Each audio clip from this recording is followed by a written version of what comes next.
So I go to do surgery on this patient today, and as I am marking her back, I noticed this unusual pattern on the back of her skin. And what the heck is this all about?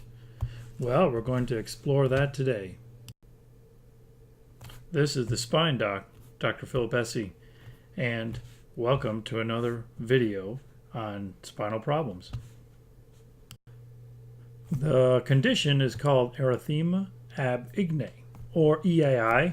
As you see here, a very funny name, nothing you have to remember. As you probably guessed, it's actually was caused by the heating pad. We'll explain more of that in a minute. In the past, it's been known as toaster syndrome. I also like that name, and hot water bottle rash, and of course, we often refer to it as a heating pad burn. But is it really a burn? We know that these heating pads can actually get up to about 158 degrees Fahrenheit. They typically range around 86 to 120, but some of them have a little more wattage and certainly can cause some more skin irritation. And they come from, of course, repeated applications of the heating pad or blanket on you. Typically, there's people that are wear these 2 to 4 hours at a time, day after day, week after week. That's when you'll see it. In more modern time, we actually see it after people who use day after day after heated car seats. I've seen some reports now online of people in these cars, in their heated car seat.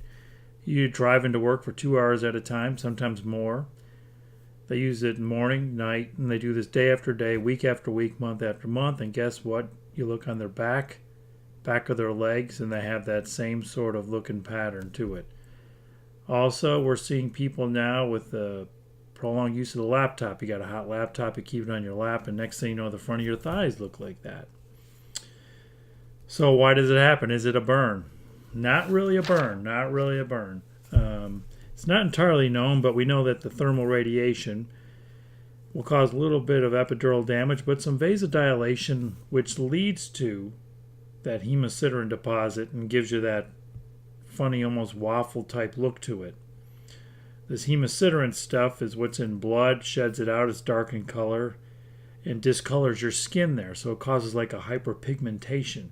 So the redness, the darkening of the skin, and they follow in what's called the reticular distributions. And these are sort of the patterns that your collagen in your skin follows.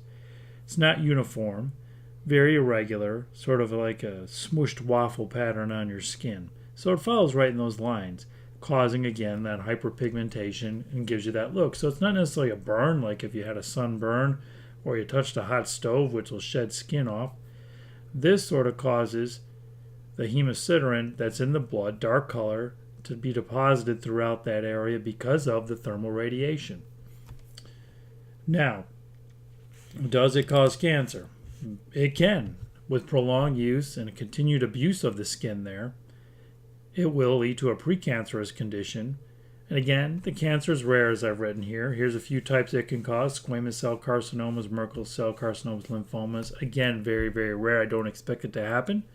But if you're someone who keeps using the heating pad, again, night after night, week after week, month after month, then you are putting yourself in that situation where something like a squamous cell carcinoma could develop. So what do I recommend? Using it less than an hour at a time, and really no more than a week. Take a break for a week or so, try some ice or just try some exercise, then go back at it again. Again, I see it all the time, really. Some of the literature is funny because I read the studies and some say it's rare today, but actually I'll see it at least once a week, if not twice a week, as people sit on their heating pads for many, many weeks. And it's always sort of a shock to see because you're like, oh, what happened? And I've always sometimes taken back because sometimes I believe that the skin heals a little slower if it's been damaged and we're doing surgery on it.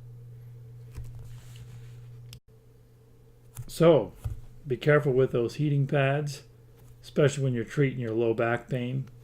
Ultimately, as we learned today, they can be kind of dangerous.